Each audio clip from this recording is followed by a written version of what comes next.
స్టూడెంట్కి చాలా బయోమెట్రిక్ చెయ్యాలి. ఎందుకంటే ఒకరి బదులు ఒకరు రాయొచ్చు, అన్ని జాగ్రత్తలు ఎన్టీఏ తీసుకుంటోంది. చెయ్యాలి నిజమే. కానీ చెయ్యాల్సింది ఎప్పుడు ఇస్తున్నారంటే వాళ్ళ ఇన్స్ట్రక్షన్స్లోనే 2 గంటల లోపలే మీరు కంప్లీట్ చేసుకోవాలి. సంతకాలు పెట్టించుకోండి, ఫోటోల మీద సంతకాలు పెట్టించుకోండి, ఆధార్ కార్డులు వెరిఫై చేయండి, ఐడీలు వెరిఫై చేయండి, లేదంటే ఓఎంఆర్లో మీరు సిగ్నేచర్స్ పెట్టించుకోండి. ఏదైనా సరే బిఫోర్ 2నే జరగాలని చెప్తోంది. కానీ వాళ్ళు ఆ టైంలో చేయట్లా. 2 to 5 ఎగ్జామ్ జరుగుతుంటే మధ్యలో వస్తారు, మీరు ఇక్కడ సంతకం పెట్టండి, మీరు ఇక్కడ బయోమెట్రిక్ కంప్లీట్ చేయండి అని కాలవ్యాపన చేస్తారు. అలా స్టూడెంట్ డీవేట్ అవుతున్నాడు మధ్యలో ఒక 5 నిమిషాలు 10 నిమిషాలు. ఎన్టీఏ స్పష్టంగా నిన్న నోటిఫికేషన్ కూడా ఇచ్చింది. ఏమనంటే 2 to 5 ఒక్క నిమిషం కూడా స్టూడెంట్ని ఎవరో డిస్టర్బ్ చేయకూడదు అని నోటీస్ అయితే ఇచ్చింది. ఇచ్చినప్పుడు మరి అక్కడుండే ఇన్విజిలేటర్స్, అక్కడుండే సెంటర్ హెడ్స్ కూడా దాన్ని పాటించాలి కదా. మీకేదో మధ్యలో పెట్టించుకుంటే టైం పని అయిపోద్దని పిల్లల్ని డిస్టర్బ్ చేస్తే ఆ 3 గంటల్లో ఏకాగ్రత కనుక వాళ్ళకి తప్పితే, దాంట్లో కనుక 2-3 క్వశ్చన్లు పోతే, వాళ్ళకి సీటు కోల్పోతే ఎవరు తీసుకుని ఇస్తారు? కాబట్టి మీ బయోమెట్రిక్ ఏది కంప్లీట్ అవ్వాలన్నా 2 o'clock లోపలే కంప్లీట్ చేసి ఆ 3 గంటల సమయాన్ని స్టూడెంట్కి చక్కగా వాళ్ళు మనస్ఫూర్తిగా మనసు పెట్టి రాసే విధంగా వాతావరణాన్ని క్రియేట్ చేసి ఇవ్వాలని మనస్ఫూర్తిగా చేతులు నమస్కరించి చీఫ్ సూపరింటెండెంట్స్ ఆఫ్ సెంటర్స్కి, ఇన్విజిలేటర్స్కి, అలాగే ఇలా జరగాలని మీ ఆధ్వర్యంలో కలెక్టర్ గారిని అయితే కోరుకుంటున్నా. ఇవి 2. 3 టైం 3 గంటలు, ప్రతి నిమిషం చాలా ఇంపార్టెంట్. ఇన్స్ట్రక్షన్స్ ఏమి ఇచ్చిందంటే ఒక క్లాక్ ఉండాలి, పెద్ద క్లాక్. పిల్లలకి చూసుకుంటా ప్రతి నిమిషం ప్రతి 5 నిమిషాలు చూసుకుంటా రాసే విధంగా ఉండాలని చెప్తున్నారు. కొన్ని సెంటర్స్ పెడుతున్నాయి, కొన్ని సెంటర్స్ ఆ ఫెసిలిటీ ఇవ్వట్లా. గడియారాలు తీసుకెళ్ళటానికి లేదు. వాళ్ళు ఏదో హాఫ్ అన్ అవర్ బెల్ల కొడతారు, ఆ బెల్ల ప్రకారం వాళ్ళు చూసుకోలేరు. ఇలా ఎగ్జామ్ రాస్తే కూడా ఒకసారి క్లాక్తో ఇంకెన్ని నిమిషాలు జరిగింది ఏంటని చూసుకుంటా రాస్తారు.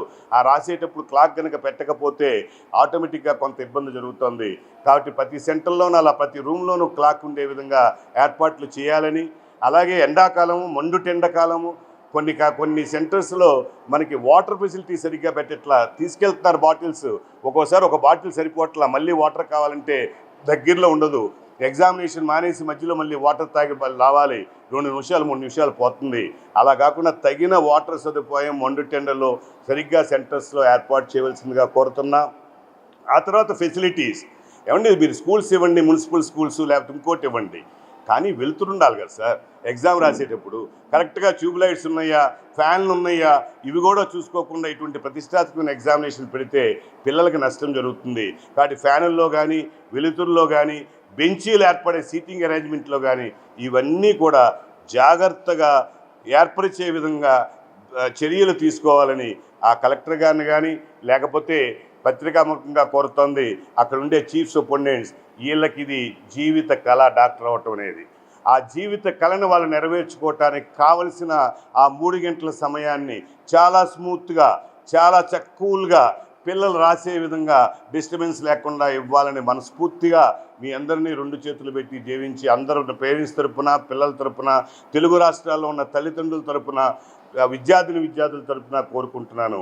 మీ పత్రికా ప్రతినిధులందరికీ కూడా, ప్రింట్ మీడియా, ఎలక్ట్రానిక్ మీడియా ప్రతినిధులందరికీ ఒక కోరిక.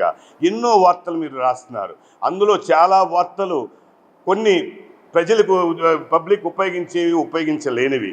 కానీ ఇది నిజంగా కూడా ఈ రోజున 22 లక్షల మంది ఇండియాలో నీట్ ఎగ్జామినేషన్ గురించి ప్రిపేర్ అవుతున్నారు. మన తెలుగు రాష్ట్రాల్లో 1,50,000 వరకు ప్రిపేర్ అవుతున్నారు. తెలంగాణ, హైదరాబాద్లో, తెలంగాణ అండ్ ఆంధ్రప్రదేశ్లో. ఇటువంటి ఎగ్జామినేషన్ని మీరు కూడా కొద్దిగా అవేర్నెస్ తీసుకొచ్చి, మీరు ఎప్పుడైతే 4 సార్లు చెప్పారో అందరూ కూడా ఎవరైతే అఫీషియల్స్ ఉన్నారో మీరందరూ ఇలా నడపాల్సిందే, తల్లిదండ్రులు ఇలా కోరుకుంటున్నారు, పిల్లలు ఇలా కోరుకుంటున్నారని మీరు 4 సార్లు ఎప్పుడైతే చెప్పారో అది ఆటోమేటిక్గా వాళ్ళు జాగ్రత్తగా ఉంటారు, వాళ్ళు తప్పులు జరగనివ్వరు. తద్వారా పిల్లలు జాగ్రత్తగా 3 గంటల ఎగ్జామినేషన్ రాసి రేపొద్దున వాళ్ళకి కావాల్సిన కళను నెరవేర్చుకోగలుగుతారు. ఇదే నా భావము. ఈరోజు ప్రెస్ మీట్ పెట్టడానికి మీ అందరినీ పిలిచి ఈ విధంగా 3వ తారీఖు ఎగ్జామ్ అయితే 1వ తారీఖు పెడతానికి కారణం ఏంటంటే మీరందరూ దీంట్లో సహకరిస్తారని. ఇది ఒక ప్రజాభిప్రాయంగా, ఈ ప్రజాభిప్రాయాన్ని మనం అందరం కూడా పబ్లిక్లో తీసుకెళ్లే విధంగా, ఆ అవేర్నెస్ తీసుకెళ్లే విధంగా, అందరినీ అలర్ట్ చేసే విధంగా, ఆ ఎగ్జామినేషన్ చక్కగా జరిగే విధంగా చూసే దాంట్లో మన పాత్ర, మన రోల్ కూడా ఉండే విధంగా మీరందరూ చేస్తారని మనస్ఫూర్తిగా సవినయంగా మిమ్మల్ని కోరుకుంటూ, ఇది ఈరోజు నేను మీ అందరికీ తెలియజెప్పే విషయం.